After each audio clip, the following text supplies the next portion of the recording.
let me take you back to that night in Lisbon last November. So the award for excellence in game design goes to Cryptmaster. I admired a lot of other games that DevGAMM had flagged up, and the competition that we were in, there were some other games, we were up against Manor Lords and Yes Your Grace and some other games that I really, really admired. So it was a particular thrill for me. I need to thank some people. I should thank, first of all, my co-developer, Paul Hart. I could have made the game without him, to be honest, but there wouldn't have been any art, any code, not much in the way of design, so it would have been quite a different experience. I can see in the video that you have the statuette. You kept the award. Could you show it to us? I do. I have it right there. Yes. What a beauty! What a beauty! So I kept that. There wasn't any discussion over who would keep the award. Sure. I just kept it, and Paul is in New Zealand. If he wants to come all the way over here and fight me for it, he can. How did you celebrate the win? Well, I celebrated the win. Obviously, I was there to pick up the award, so I was able to chat to some other developers at the sort of after party. And again, there were some people there that I really admired, and I made some great connections. So I had a nice time straight after the award. And I phoned my family, said that I'd won. I got in touch with Paul. I popped open the champagne from the mini bar in my room, which was a luxury I don't usually allow myself. So yeah, I had a lovely time. People are always curious.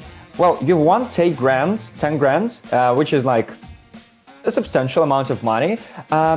Was there a discussion how do you guys spend this sum of money? We split the money as we do with everything we get from Cryptmaster, and then for my part, I took my family on holiday to Devon, which was lovely. It was really nice. In terms of exposure and maybe validation even, how does this win actually help you in terms of game development or, I don't know, maybe new projects? It's a tremendous morale boost to start with, to get that kind of recognition.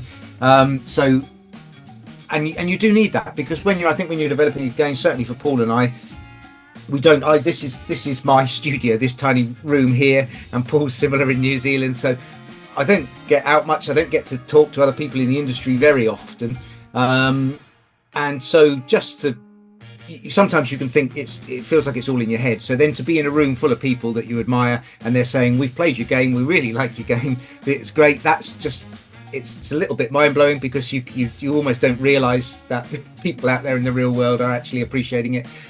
So the motivation from that is huge. One thing I remember particularly from DevGAMM, I think a lot of people hadn't realized there'd been a Spanish language version of the game, and there were quite a number of Spanish developers at DevGAMM there, and after that suddenly we had a lot of Spanish streamers playing the game. I hadn't been quite sure how to get the word out about that, so it specifically helped us a lot with that. I just remembered that on stage you thanked or not thanked the guy who dubbed the character in the Cryptmaster for the Spanish game, for the Spanish version. I specifically don't want to thank David Flores Perez, who voiced the Spanish version of the Cryptmaster and made him 10 to 20 times sexier than my English version, which wasn't in his brief, so I'm pointedly not going to thank him. It's much more supportive than competitive. I was talking to all the other developers of the games that we were up against, and we were just saying, "I love your game." We played each other's games. It was tremendously positive, and there was no gloating at all if one game, got one in a particular category. It was just really lovely and really supportive. But still, since this is a competition, do you have any practical advice for the teams that are applying for the competition this year? I mean, if you can somehow sabotage the other contestants, I guess that's great. But it's tricky. I never managed to.